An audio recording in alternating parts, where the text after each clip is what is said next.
తెలంగాణ భవన్లో Chevella BRS parliament party సమీక్షా సమావేశం నిర్వహిస్తోంది. ఈ సమావేశానికి రాజేంద్రనగర్ ఎమ్మెల్యే ప్రకాష్ గౌడ్ గైర్హాజరయ్యారు. కొంతకాలంగా ప్రకాష్ గౌడ్ పార్టీ మారుతారని ప్రచారం జరుగుతోంది.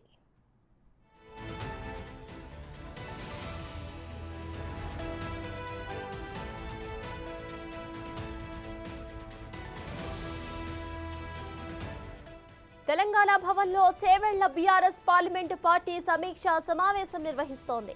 ఈ సమావేశానికి రాజేంద్రనగర్ ఎమ్మెల్యే ప్రకాష్ గౌడ్ గైర్హాజరయ్యారు.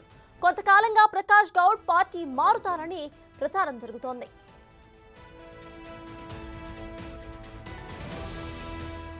ఇదే విషయంపై పూర్తి డీటెయిల్స్ ను మా ప్రతినిధి సైదులు అందిస్తారు. సైదులు చెప్పండి, మీటింగ్ కి ప్రకాష్ గౌడ్ ఎందుకు హాజరు కాలేదనుకోవచ్చు? మొదటి నుండి కూడా ప్రకాష్ గౌడ్ పార్టీ మారుతున్నారని చెప్పేసి కూడా పెద్దగా చర్చ జరుగుతున్నది. సో సీఎం రేవంత్ రెడ్డిని కలిసిన వ్యక్తుల్లో మొదటి వ్యక్తి కూడా ప్రకాష్ గౌడే కావడం గమనార్హం.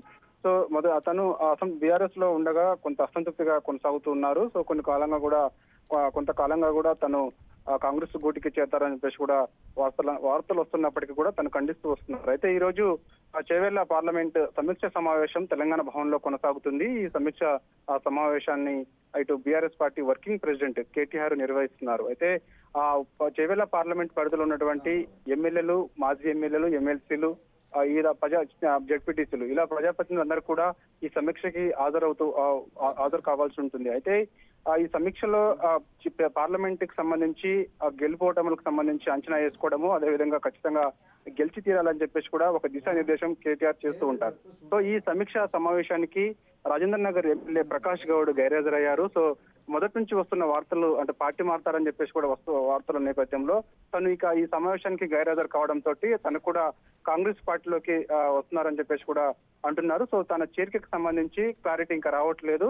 సో తను సంప్రదించే మాత్రం నాకు కొంత ఫీవర్ ఉండడం వల్లనే రావడం లేదని కూడా చెప్తున్నారు. అంటే మొన్న మల్కాజ్గిరి పార్లమెంట్ సమీక్ష సమావేశానికి కూడా కేటీఆర్ కి అత్యంత సన్నిహితంగా ఉండేటువంటి షంబీపూర్ రాజ్ ఎమ్మెల్సీ తను కూడా మల్కాజ్గిరి టికెట్ ఆశించారు. తను కూడా మొన్న మల్కాజ్గిరి సమీక్ష సమావేశానికి గైర్హాజరయ్యారు. సో అప్పుడు ఆ సమయంలో కూడా కొంత అసంతృప్తిగా ఉన్నటువంటి షంబీపూర్ రాజు సమీక్షకు హాజరు కాకపోక తను ఫీవర్ కారణంగా రాలేదని చెప్తున్నారు. అంటే కొంత సాకులు చూపించి ఈ సమీక్షలకు మేము హాజరు కావట్లేదని చెప్తున్నప్పటికీ కూడా వారు అందరూ కూడా కాంగ్రెస్ పార్టీలో చేరేందుకు వాళ్ళు ప్రణాళిక రచించుకుంటున్నారు. దానిలో భాగంగానే ఇట్లా సమావేశాలకు డుమ్మా కొడుతున్నారని చెప్పవచ్చు. ఏదైనప్పటికీ కూడా పార్లమెంట్ ఎన్నికలు దగ్గర పడుతున్నప్పుడు ఇలా వరుసగా టీఆర్ఎస్ పార్టీకి షాకులు తగులుతున్నాయి. సో ఇప్పటికే చూసాం మనము వరంగల్ టికెట్ కి సంబంధించి కడియం కావ్య ప్రకటన చేసినప్పటికీ కూడా అక్కడ ఉన్నటువంటి నేతల మధ్య సమన్వయం లేకపోవడం వల్ల నేను పార్టీని వీడుతున్నానని చెప్పేసి కూడా కేసీఆర్ కి బహిరంగ లేఖ రాశారు. సో అందులో కొన్ని సంచలనమైన ఆరోపణలు కూడా చేశారు. సో ఇక కడియం శ్రీఆర్ కూడా దాదాపుగా కాంగ్రెస్ పార్టీలో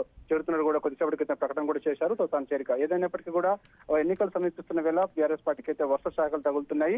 సమీక్ష సమావేశాలు కూడా కొంతమంది అసంతృప్తి నేతలు హాజరు కాకపోవడం, మరి కొందరు టికెట్ ఆశించిన వారు ఎవరైతే ఉన్నారో వారందరూ కూడా కొంత అలకబూనడము, ఆగ్రహ వేషాల మధ్య అయితే ఈ సమీక్ష సమావేశాలు అయితే కొనసాగుతూ ఉన్నాయి. Right, thank you Saidulu.